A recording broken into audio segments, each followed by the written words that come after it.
Martes, ito nga pala yung araw ng linggo at ngayon ko lang na-edit. So, syempre, pagkagising ko, kinuha ko na yung aking Bible at saka yung ating devotional notebook. So, kung kayo ay hindi pa nagbabasa ng Bible, ito yung maire-recommend ako sa inyo na Bible kasi napakadali lang intindihin ng Bible na ito. Yung mga kapatid ko, binigyan ko ng Bible, hindi ko alam kung sila ay nagbabasa. So, mahalaga talaga mga Martes na magbasa tayo araw-araw ng Bible kahit konting mga verse lang. Kasi talaga minsan makaka-relate kayo sa sinasabi ng Bible. Kagaya ngayon, tawang-tawa talaga ako kasi ito yung verse na nabasa ko ngayon. At syempre gumagamit ako dito ng highlighter at hina-highlight ko kung ano yung verse na nabasa ko ngayong araw. Ganda nga rin itong aking highlighter crayon dahil hindi talaga siya tumatago sa ating Bible kahit sobrang nipis niya. So syempre kung gusto nyo magbasa ng Bible, ilalagay ko yung link dyan sa comment section pati na rin itong highlighter na ginagamit ko. So syempre ilalagay natin yan dito sa ating devotional notebook. So para mas maintindihan ko yung meaning nito, gumagamit ako ng ChatGPT para mas madaling maintindihan. Hindi ako nag-i-skip ng verses mga kumartes kasi kada verse meron siyang meaning. Kaya sabi ko sa inyo, worth it talaga magbasa ng Bible araw-araw dahil marami kayong matututunan. At yung mga natututunan natin dito, pwede natin siyang i-apply araw-araw sa buhay natin. Yung verse na nabasa ko ngayon ay ito, mahirap pakahanap ng magaling na asawa. Walang sinabi ang mamahaling alahas compared sa kanya. Yung gandang nakakaakit, naloloko ang tao dyan. At ang kagandahan naman, kumukupas yan. Pero ang babaeng may takot kay Lord, yan ang dapat purihin. Kaya naman bigla akong napatawa, sabi ko, this is me. Kaya naman guys, talaga namang pinuri ko yung sarili ko dyan. Kapag ka talagang nagbasa kayo, sasabihin ko sa inyo, magiging mabuting asawa kayo, mababawasan talaga yung pagiging bungangera nyo, promise. Tapos yung mga pananaw nyo sa buhay, magbabago din. Yung parang mag-grow na kayo, magmamatured kayo. Mas lalawak yung pangunawa nyo, mababawasan yung pagkamainitin ng ulo nyo. Hindi yung kagayan dating konting maliliit na bagay lang, away agad. So dito, mas maiintindihan nyo, magiging mapangunawa kayong asawa. Pero dapat hindi lang kayo, dapat pati yung partner nyo. So kasi hindi rin nakakatulong yung palaging merong nag-aaway sa loob ng bahay. Iwasan nyo din yung palagi kayo nagmumurahan, nagdadabugan, especially yung nagkakasakitan na. So sa mga misis dyan, ikalma nyo, kumalma kayo. Dati kasi bungangera din ako pero nabago na yung mga pananaw ko sa buhay. Kaya sobrang grateful talaga ako, mas nakilala ko si Lord, mas napalapit ako sa Kanya dahil sa pagbabasa ko ng Bible. So kung hindi ka pa nagbabasa,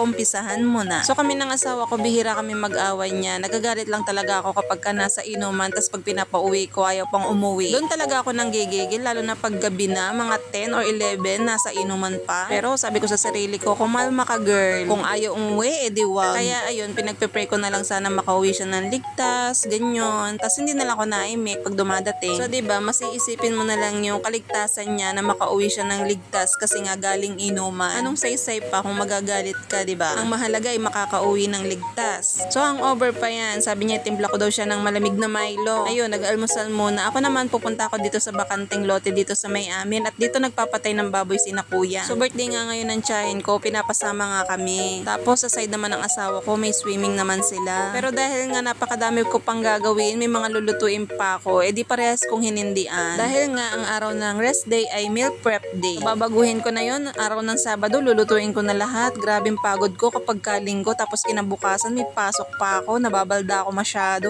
So noong nakaraan pa, sabi ko kay kuya, kapag ka nagkatay siya ng baboy, pag-reserve na niya ako ng 1 kilong buto-buto, 2 kilong liempo at 1 kilong lomo. Doon sa buto-buto, gagawin kong nilaga para meron silang sabaw na pang-ulam. Pero yung liempo at lomo, hindi ko pa alam kung anong lutong gagawin ko doon. Siguro next week ko na lang yung lulutuin. Kaya kung mag-order kayo ng baboy, meron dito si kuya, pero depende na lang yun kung ano yung available dito sa bahay. Meron din si kuyang tindang manok at saka longganisa. Kaya nung kinompute ni kuya, yung bigay sa akin ng asawa ko, halos lahat doon napapunta, pinambayad ko din. Ayoko kasi nang ako'y nagkakautang. Minsan si kuya malilimutin din, minsan ako din gano'n, nalilimutan ko. Kaya ang ginagawa ko, binabayaran ko na agad para wala na akong utang, malinis na. At yun nga, pinaalala ko lang yung aking order. Pagkatapos, umuwi na ako dito sa bahay kasi ako ay magwa-walking. Sa pag-araw ng rest day, bago ako magluto, mag-exercise muna tayo, kahit walking lang. Malaking bagay din to, kahit 1 oras lang na walking, nakakabawas din to ng calories. Sa 1 oras na walking ko dito, makakaburn tayo ng 350 calories. Kaya alam nyo ba, kapag ka gusto ko na ulit magpapayat at magbawas ng timbang, nasabayan ko ng walking at saka syempre, calorie deficit lang. Sa calorie deficit ko lang talaga nasubukan na talagang nabawasan ako ng timbang. Hindi ako lumalagpas sa calorie intake ko araw-araw. Kagaya nito, meron akong 350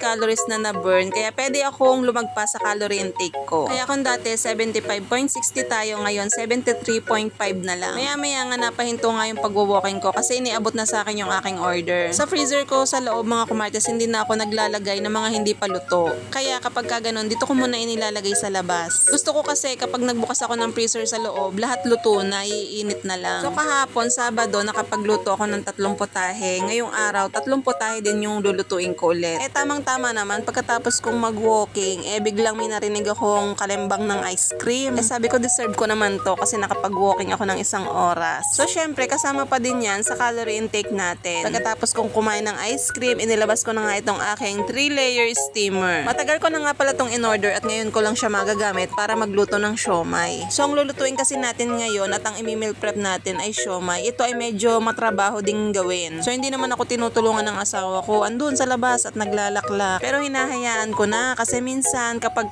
may kasama ka dito, lalo lang gumugulo. Minsan hindi rin naman nakakatulong. Kaya ayun, pinababayaan ko na lang sila. Kaya halos lahat talaga ng pang-ulam ay ako na yung nagluluto. Biruin nyo, nagluto ba naman ng giniling nung nakaraan ay napakalabnaw ng sabaw. Ako kasi mas gusto ko sa giniling yung malapot yung sabaw or yung medyo paiga. Kaya sabi ko ako na nga lang ang magluluto at hindi na ako hihingi ng tulong. Kaya lang nakakapagod din kasi kapag ka ikaw lahat. Biruin nyo, pagkasalong ko nito, nagugas naman ako ng mga pinagamitan ko. Siyempre, hindi ka naman pwedeng hindi maghuhugas ng mga pinagamitan kasi may susunod pa tayong putahe. Ito naman yung nilaga kanina, malamig na kaya ilalagay na natin siya sa freezer. Nilagyan ko na nga rin siya ng label at kung kailan ko siya ginawa. Sa ziplock ko na nga lang pala nilalagay yung mga may sabaw para hindi takaw space sa loob ng ref. Pagkaluto nga nitong siomay ay kinuha ko na nga yung aking mga food container. Naglagay na nga ako dito ng aking lalagyan ng label para ididikit ko na lang. Sa isang food container nga ay naglalaman nga ito ng 6 na piraso. Para pag ininit ko siya ay isang ulaman lang. Ang kagandahan nga lang dito sa food container nito ay may takip na siya at kasyang-kasya nga dito sa loob ng ref dahil nga maliliit lang siya at isang portion lang nito ay isang ulaman na. Hindi pa dyan nagtatapos at meron pa tayong mga gawaing bahay. Kailangan ko na nga ding matapos ang aking mga tiklupin dahil mamaya magpaplansya naman ako ng mga uniform. Kaya minsan hindi ko na kayo maisama sa akin daily in my life dahil napakadami kong ginagawa. Minsan kinatatamaran ko na ding mag-video dahil isa pang gawain din. At habang nagtitiklop nga ako dyan ay nakasalang naman yung aking tapang manok. At yun nga, yun na yung last na lulutuin ko at ako'y napapagod na. Kaya siguro nung pumasok ako sa trabaho, ang sasakit ng katawan ko talaga. Biruin mo yung galing ka sa init ng pagluluto tapos maghuhugas ka pa ng mga hugasin. Tunay talaga na nakakapagod, sadya. Ito naman yung tapang manok na binili ko dun sa suki namin. Kamarinate na nga yan at i-air fryer na lang. Ito naman, imbis na ziplock ang gagamitin natin, iba-vacuum sealed naman natin to. Ako naman, depende sa ulam kung ano yung iba-vacuum sealed ko, kung ano yung lalagay ko sa ziplock, at kung ano yung ilalagay ko sa food container. Gagawin ko naman dyan, i-air fryer lang natin ulit kapag kakakainin na. Katapos naman yan, si mother nga ay nagpabipi nga sa akin. Dahil nakakaramdam daw siya ng liyo. Pabunot nga yan ng ngipin, syempre pagapa, masyadong dinadamdam. Gusto magaling agad, alam naman nakabubunot lang. Nung binipi ko nga siya, normal naman. Napagod lang siguro, nagpunta kasi sila sa tiyahin ko at na-birthday yan. Yun nga, hindi na nga siya nagbukas ng tindahan at namahinga na lang. At yun lang mga kumartes ang ating vlog for today's video. Thank you for watching. Bye!